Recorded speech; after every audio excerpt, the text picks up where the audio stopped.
All right, so good morning, everyone. I've just started recording. Um, right, so in the last lecture, we saw a flawed proof of the five color theorem. We ran into this issue. So we were trying to use bridges to prove the five color theorem, as is done in Bondi and Murthy.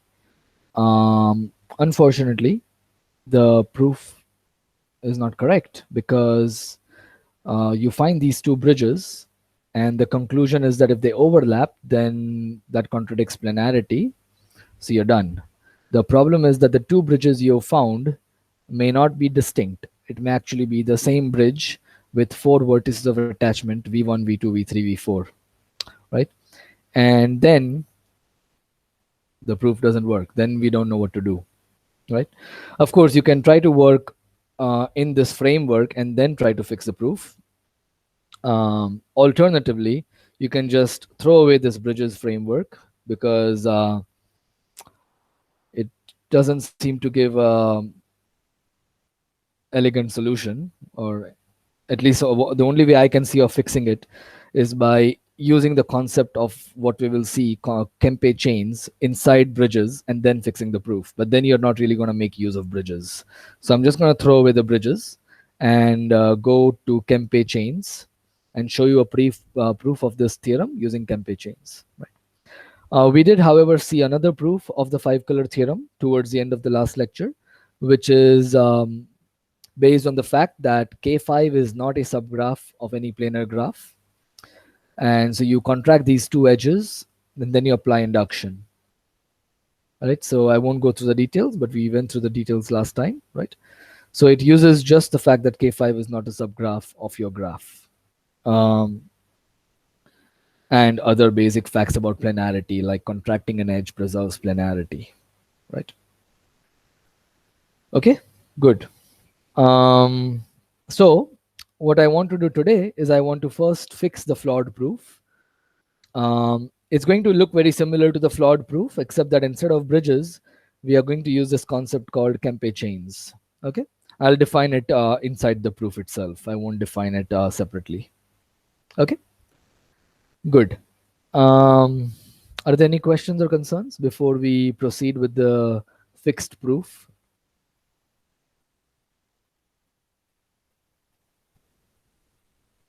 Okay, if not, I also want to make one more comment. What happened in the last lecture is a good example of why I would like people to collaborate. Because when you are proving a statement on your own, or when you're reading a proof in the text, for example, which we tend to believe is correct psychologically, it's easy to convince yourself that a certain proof is correct. So when you're working on an assignment problem, you may write down some proof and you may think it is a correct proof. However, when you discuss with your collaborator, you probably will find out that the proof doesn't work. I'm pretty sure most of you have already had this experience while working on the assignments, either for this course or for some other course. So that's one of the main reasons I think collaboration is really useful. And if used in the correct way, it can be very fruitful. Okay. Um, it's much easier to convince yourself. It's much harder to convince others. And that's when you often find mistakes.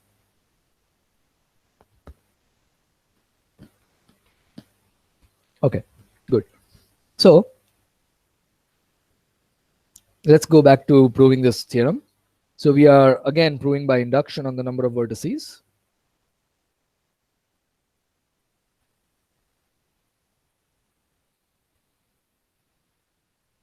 And let's take G to be a loopless plane graph, right? If it is planar, I can get a planar embedding. So I'll just take a planar embedding of the graph, right? Maybe I should say 5 vertex colorable. Okay. All right. So we're proving by induction. And we know that there is a vertex of degree at most 5. So let V be a vertex of degree at most 5. And if its degree is less than 5, then we are done by induction, right? So in fact, I won't even write that.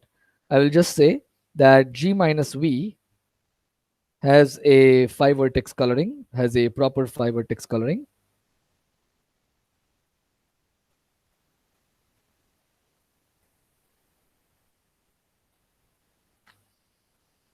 Right? So we take such a coloring. So this is a coloring from the vertices of the graph G minus V to the integers 1, 2, 3, 4, 5. Right? Those are our colors. And if the neighbors of V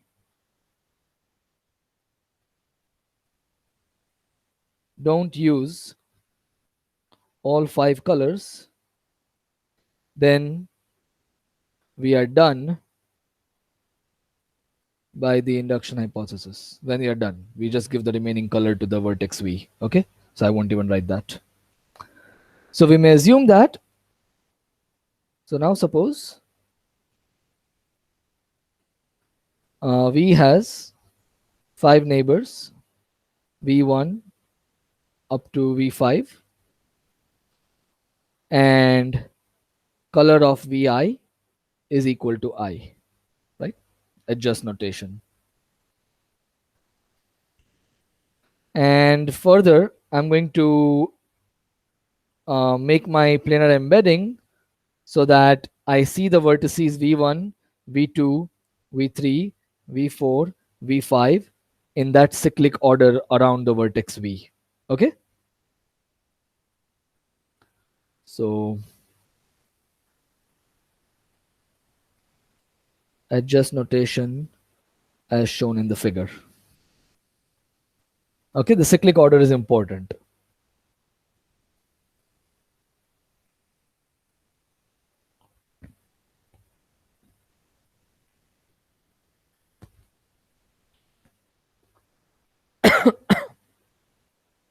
Okay, so last time we were looking at the bridges containing vertices 1 and 3, or containing vertices V1 and V3, right? This time we are going to do something different, slightly different. We are going to look at the subgraph induced by all vertices that are colored 1 or colored 3. Okay, so let me actually introduce the following notation. Gij is the subgraph of G minus V induced by all vertices colored I or J. Okay, so in particular we are going to look at G13. Consider the graph G13. Okay,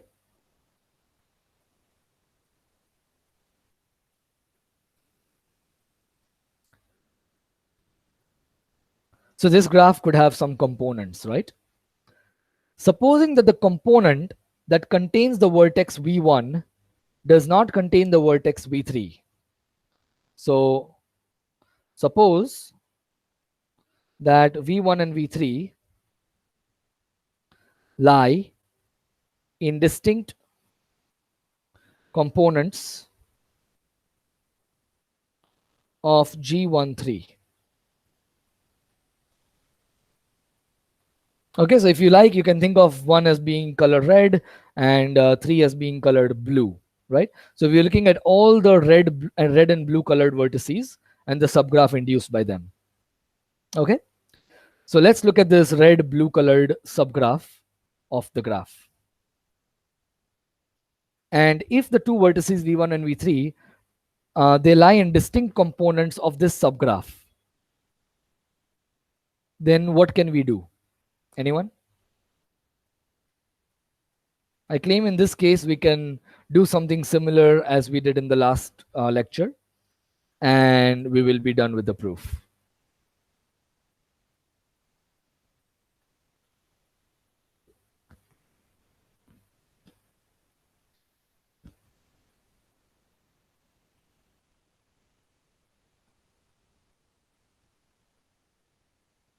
So what should we do?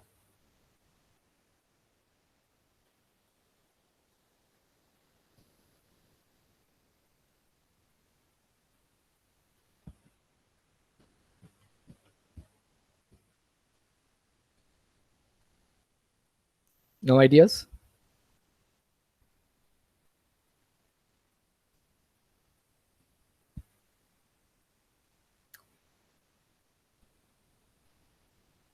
Okay, let me make a drawing. Supposing you have this component here.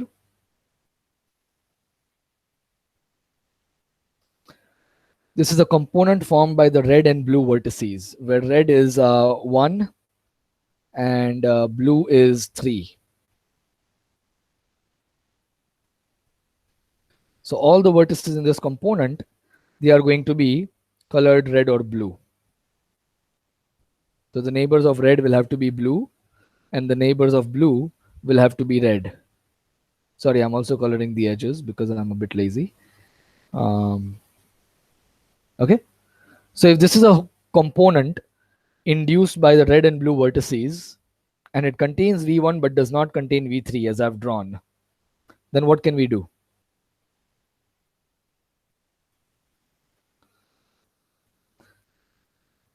Well, I claim that we can recolor this component. So in this case, we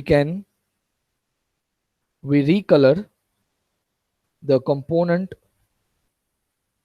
of G13 that contains V1 by swapping colors 1 and 3.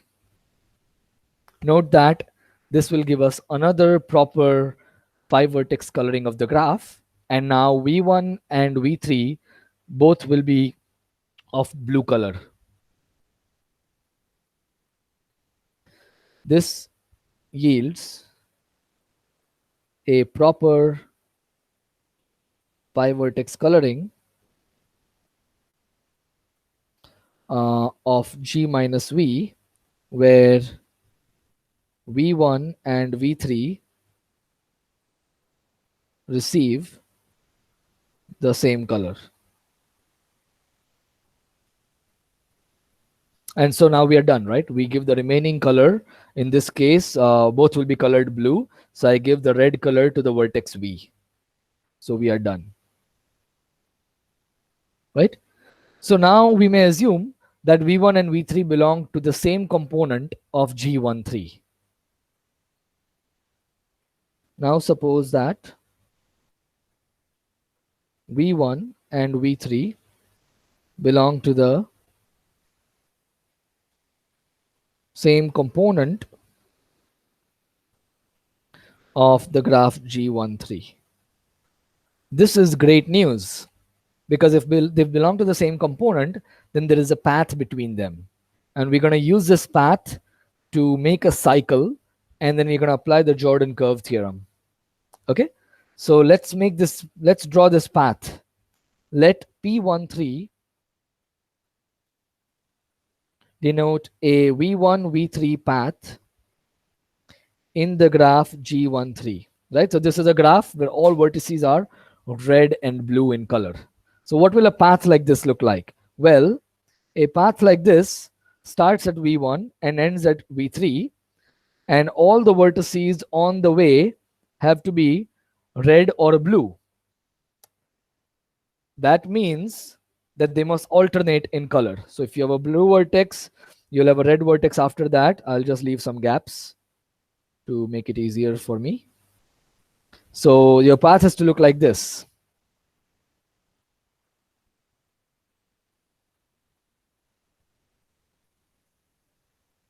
Okay,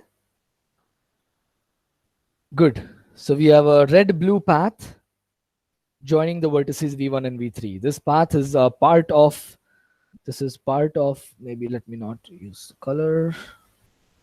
This path is a part of your subgraph G13. In fact, it belongs to one component clearly. Okay, and this kind of a path, for the sake of our definition, although Definitions of Kempe chains are different in the literature. Um, let's call this a Kempe chain. We're not going to really need the concept in most of this course. We need it for this proof, so I'm not going to write down a formal definition. Okay, but for the sake of this proof, we can think of this as a Kempe chain joining the two vertices v1 and v3. Okay.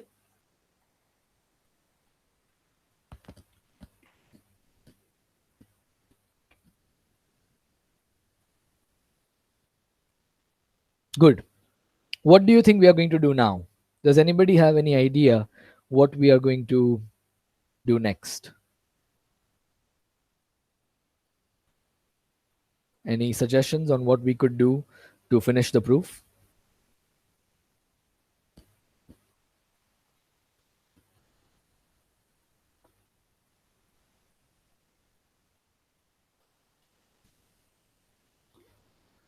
Consider G24. Exactly. Thanks, Shivam. So that's exactly what we are going to do. We are going to look at the graph G24 and we are going to claim by the Jordan curve theorem, as you can already see in this figure, that there cannot be a Kempe chain containing the vertices v2 and v4. Like there is one containing v1 and v3, right? So you can't have such a Kempe chain between v2 and v4, which means that v2 and v4 in particular belong to distinct connected components of the graph G24. And so now I can color them. I can recolor one of these and proceed. Right? Great. So that's the rest of the proof. Let C be the cycle. You go from vertex V to vertex V1. Then you take the path P13 up to V3. And then you go back to vertex V. This is a closed curve. And V2 belongs to the interior of this curve. And V4 belongs to the exterior. So there does not exist a Kempe chain as we have defined joining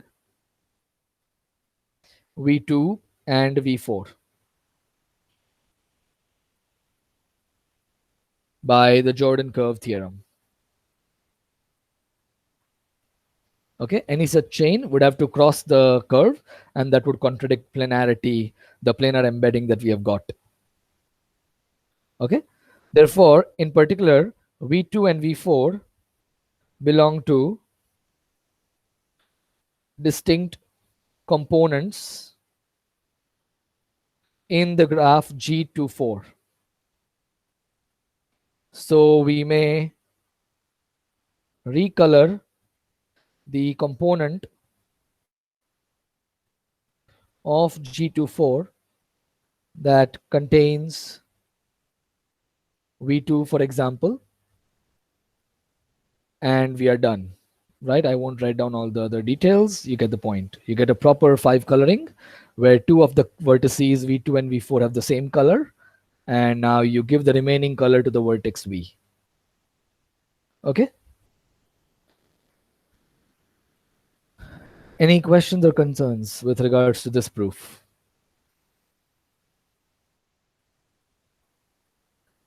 Right? So why did bridges fail?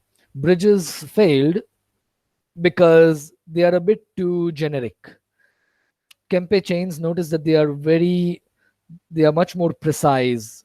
They are more fine-tuned, if I may. Bridges are not as fine-tuned, right? So that's sure you can use bridges and then use Kempe chains inside that, but then you're missing. Then you're not really making any crucial use of bridges. So that was the only way I could see to salvage the proof, right? Anyways, so perhaps the authors got a bit carried away and tried to do this using bridges, but it seems that we really need some more fine-tuned concept like Kempe chains.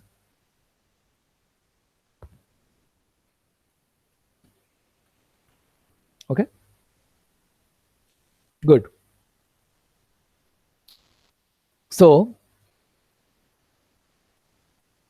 if there are no more questions or concerns pertaining to this, I want to mention an alternative viewpoint of colorings, because I think some of you may benefit from that if we discuss it now rather than later. So, supposing you have a graph G that has a proper K vertex coloring.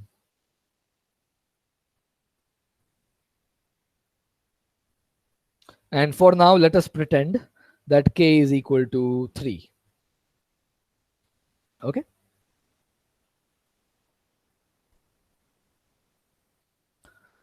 So let's say we have the three colors, red, green, and blue. Why not? Okay. So let's take such a coloring. What I want you to do, and probably you have already figured out this viewpoint yourself. You can imagine the graph as having the vertex set having a partition into three, where you've got the red colors, the green colors, and the blue colors, right? So these are the vertices that are colored red. Then you have the vertices that are colored green, and then you have the vertices that are colored blue, something like this, right? Um, so then you have V1, V2, V3, and this is your entire vertex set. Okay, and if you look at any subgraph induced by let's say V1, or for that matter any Vi, this will be a graph with no edges, right? We have a proper coloring, which means you cannot have a edge between any two red colored vertices, right? That would not be a proper coloring if you had such an edge. Okay, so this is has no edges.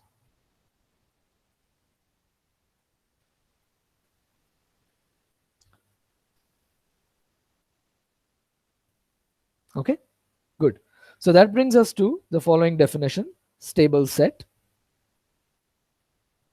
often called independent set, especially in computer science circles.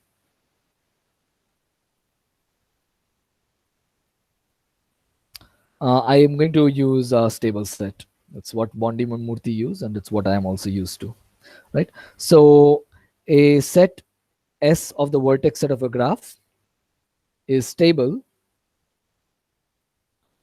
if no edge of the graph G has both ends in S.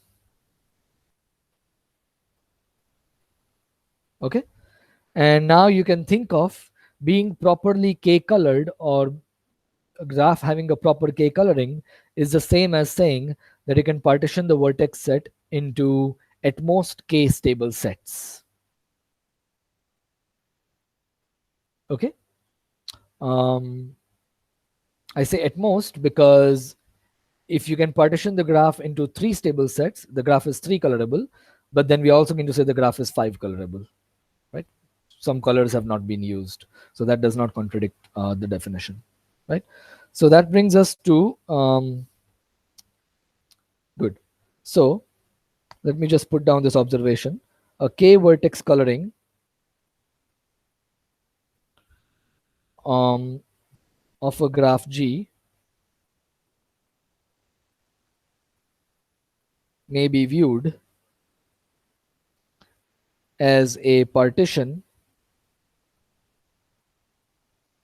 of the vertex set V of G, say V1, V2 up to Vk,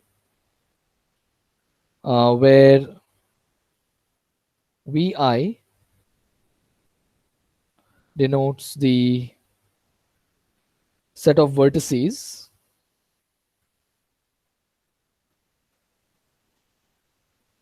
assigned color I, right? And this set could be possibly empty. You don't have to use all the colors. Okay, and these sets, we will often refer to them as the color classes of the coloring. Okay, Good. So this viewpoint will often be useful if you're already figured it out. Well, that's good. And notice something that I never mentioned, but probably you already know. Bipartite is the same as saying that the graph has a proper two coloring, right? Or to say that the graph is two colorable. Okay. Good. All right.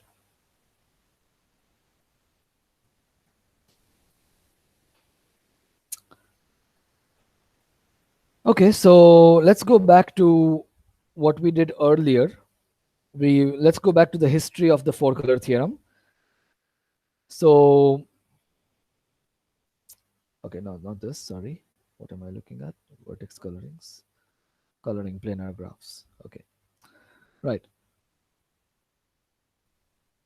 Okay, so as I mentioned earlier, there was a false proof in 1879 by Alfred Kempe, and you can imagine Kempe chains are named after him, probably by Heawood, who found that his proof was incorrect, but was able to prove the five color theorem using ideas in his false proof of the four color theorem, right? So that's how we got the five color theorem in 1890. And the proof that we just saw using Kempe chains is pretty much the proof Heawood had. There is no real difference. Okay. Good. However, there was another important false proof of the four color theorem by Peter Tate, and that was found to be incorrect by Julius Peterson in 1891. Interestingly, as is often the case, despite the proof being false, there was something very interesting and surprising that Tate was able to show. And it basically gives a connection between vertex colorings and edge colorings. Okay, the one between vertex colorings and face colorings is very clear. It's just planar duality. But it's not clear how one would relate vertex colorings to edge colorings. So I want to talk about that next. We will be proving Tate's theorem that relates vertex colorings and face colorings. Okay, sorry, edge colorings. We will be talking more about edge colorings in the module on edge colorings, which is not the next one, but the next one. Okay, but for now, we will just see Tate's theorem. And then we'll move on to coloring graphs that are not planar. Okay.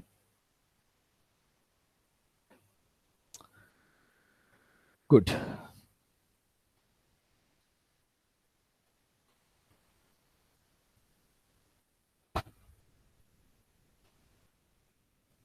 Let's see, how do I want to do this?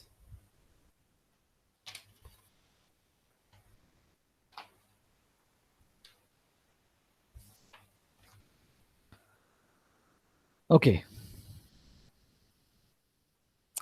So let's write down some quick definitions. They are pretty much as we had written earlier for faces and vertices. So now we are going to try to color the edges of a graph. A K-edge coloring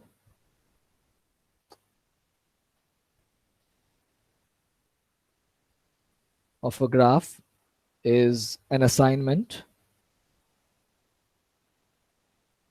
of K colors to its edges. And as usual, it is proper if no two adjacent edges receive the same color.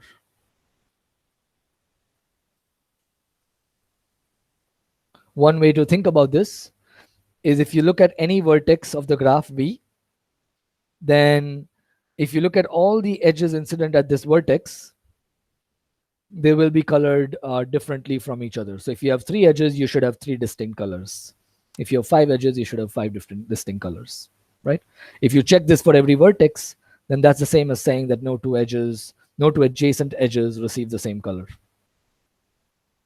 right? Um, Good. And a graph is k-edge colorable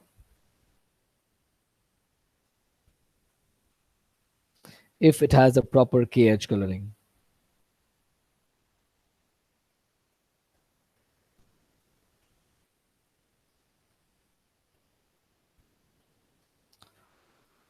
Okay, good.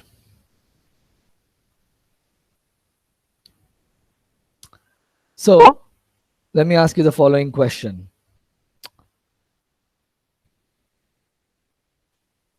We have observed that in a proper k edge coloring, or sorry, k vertex coloring,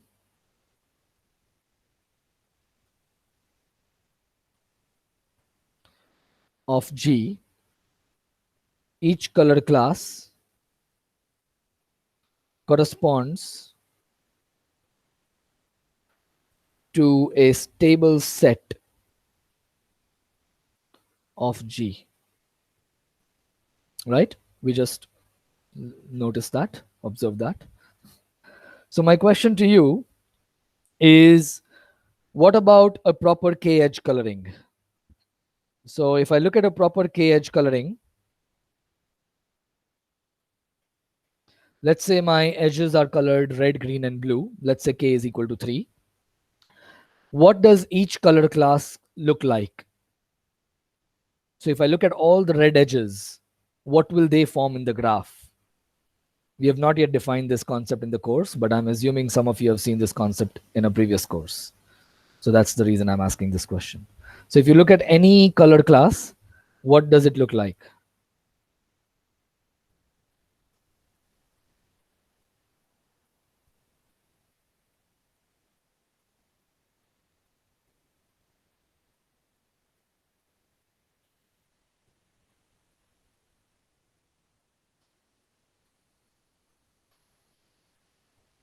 Am I audible? Matching. Thanks. Yeah. Um, right. So the right answer is actually matchings, but we haven't yet defined matchings. So let's just take a quick example.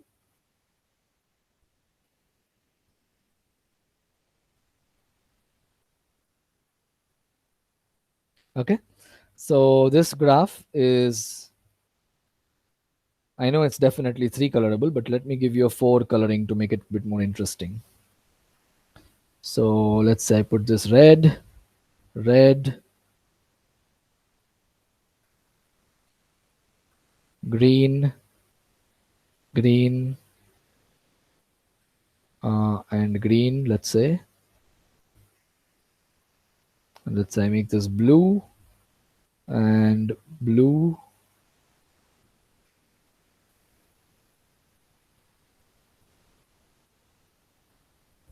Let's say I make this blue, right? And let's say I use a 4th color here, orange. Okay. So if you look at any set of edges that have the same color, what you see is that at each vertex, let's see. For example, if you look at the red colored edges, so if you look at any vertex, you will have exactly 1 or 0 red colored edges. Precisely 1 or 0 red colored edges. In other words, the red colored edges, if you just take them, they don't share any vertex. And such a set of edges is called matching in a graph, right?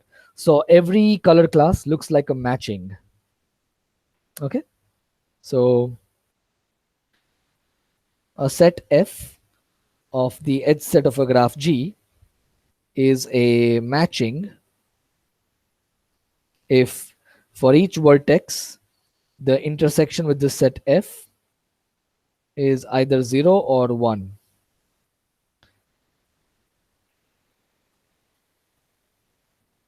Okay.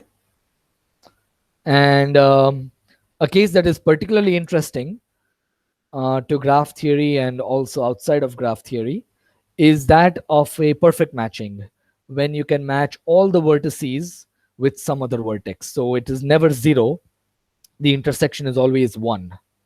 Okay. And here you could have done that. You could have, instead of using a fourth color like I did on purpose, I could have used the red color again.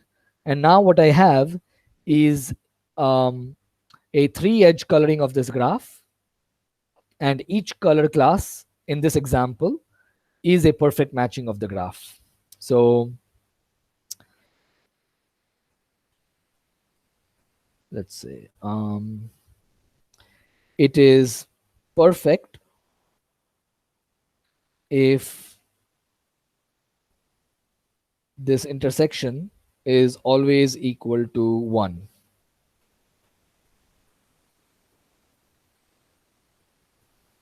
Okay, that's called a perfect matching. Good. Another way to think of a perfect matching is it is a one regular subgraph of a graph. A perfect matching spanning subgraph, sorry. A perfect matching may also be viewed as a one regular spanning subgraph of the graph G.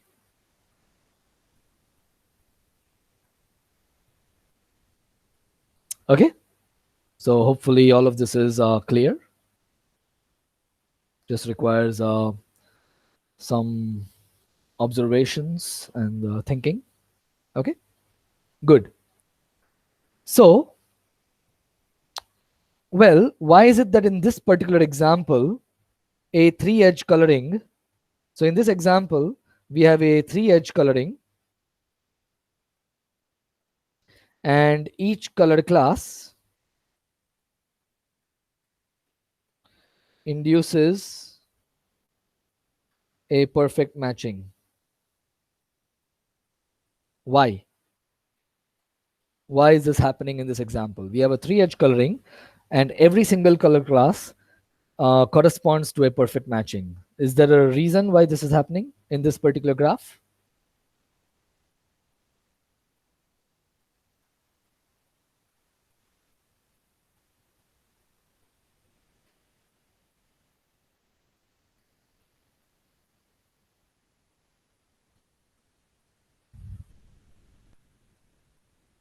Well, it's because the graph is 3 regular, right?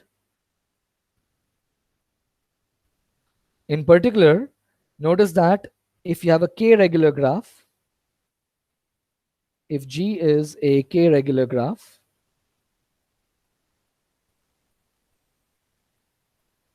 then any k edge coloring of G, if it exists, doesn't have to exist, may be viewed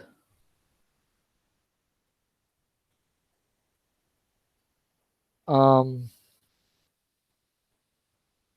let me just put it differently, that in any k coloring of G,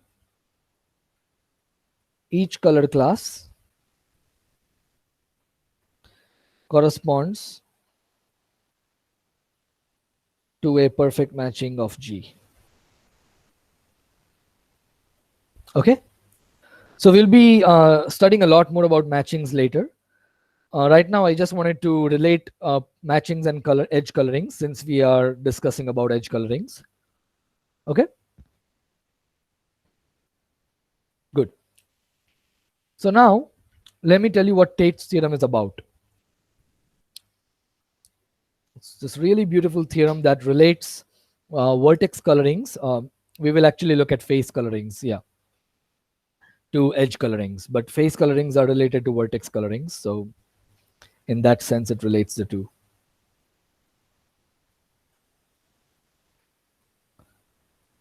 All right.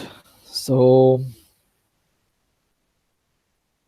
this is 11.4, proved by Tate in 1880.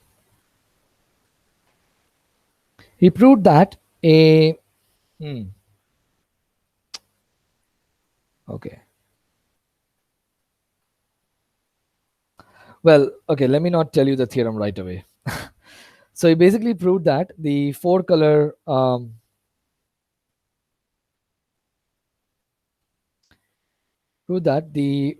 conjecture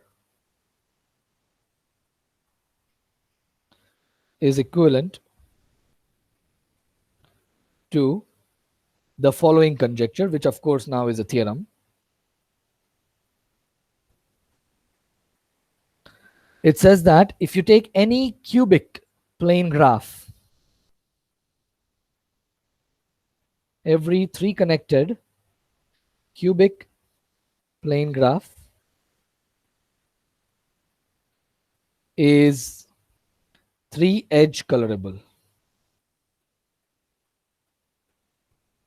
Okay, this is the corollary of Tate's theorem that we haven't stated yet, right? So in other words, he's saying that instead of looking at vertex and face colorings, you can just look at three connected cubic plane graphs, cubic as in three regular, just to remind you.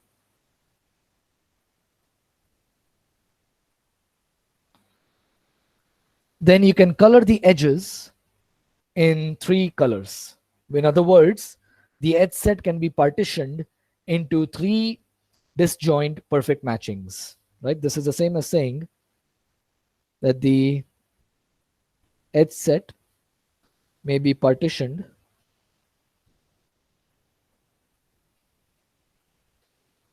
into three disjoint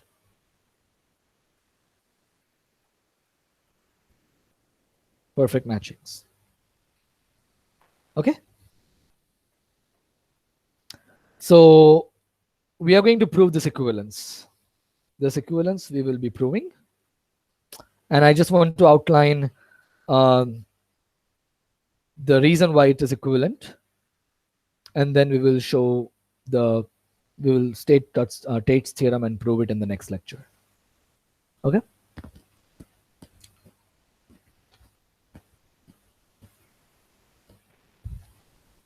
Are there any questions or concerns at this point?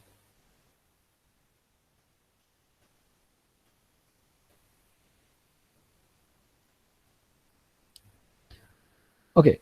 If not, let's just state the four color conjecture.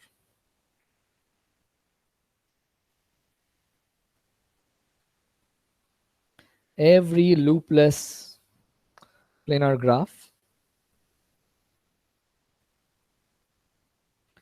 is four vertex okay, there's a question. Can it be extended to k connected? Can it be extended to k connected? K regular graph is k colorable. You mean Tate's theorem? Can it be extended? Then the answer is no. Because Tate's theorem really relies on planarity. Does that answer your question? So we'll be making crucial use of planarity. Okay. And in general, there are k regular graphs that are not k colorable.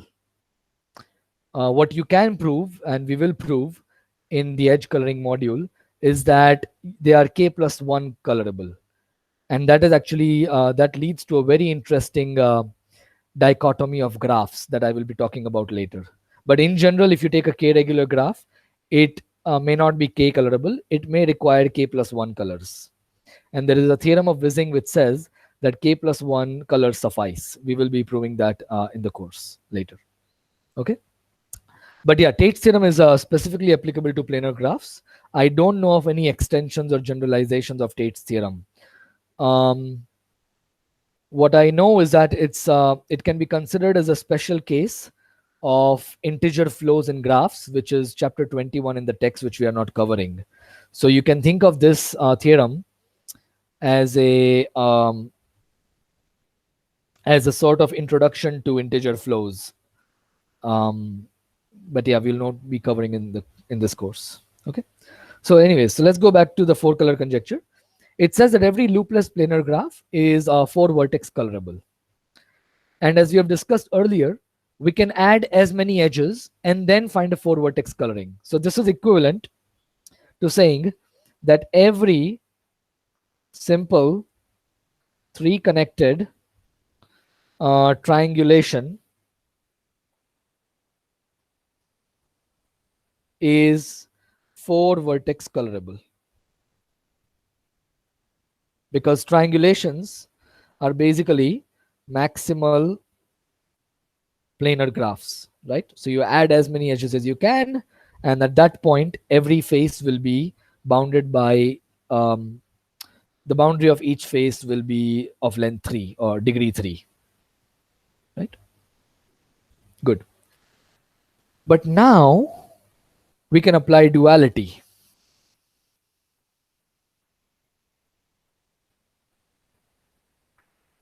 Okay, if every face has degree 3, then what can you say about the dual graph?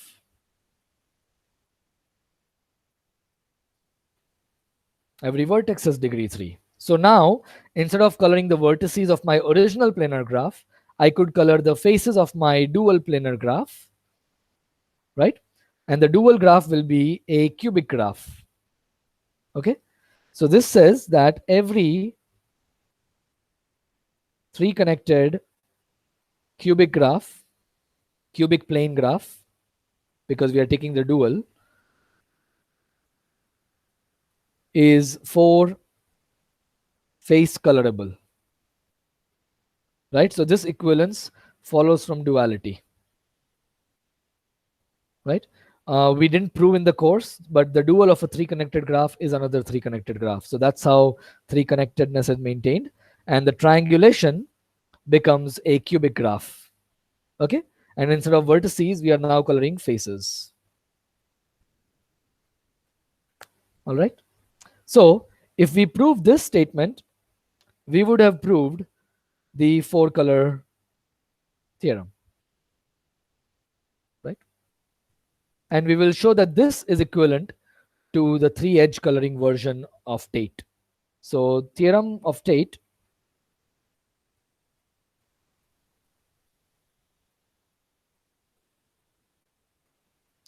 is that a 3-connected cubic plane graph is 4-face colorable if and only if it is, the same graph is 3-edge colorable.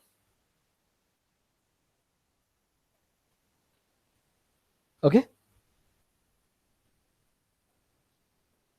so right, so this equivalence that was established by Tate, it tells you that the 4-color conjecture is equivalent to saying that every 3-connected cubic plane graph is 3-edge colorable.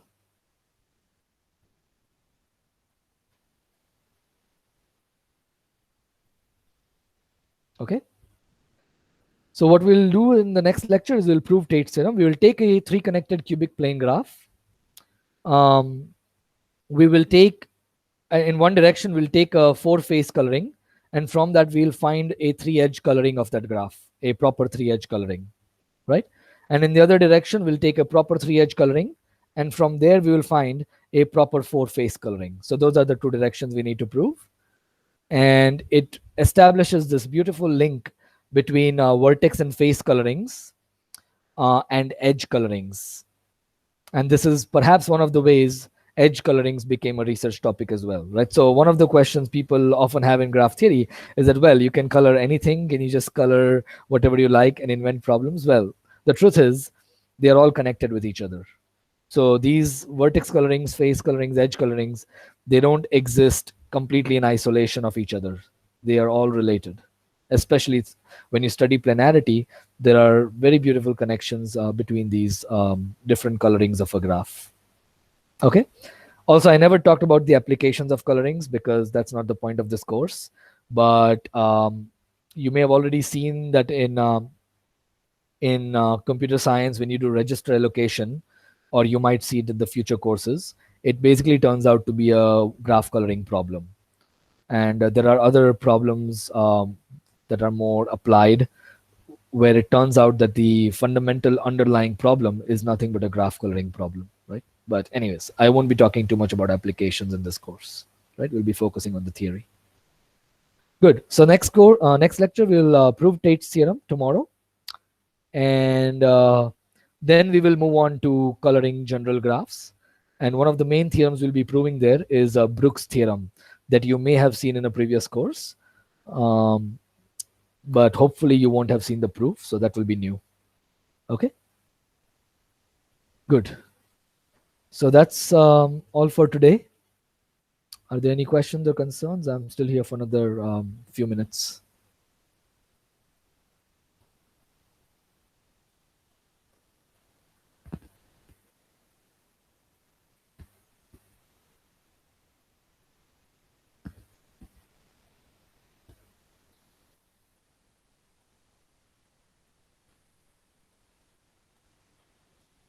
Okay.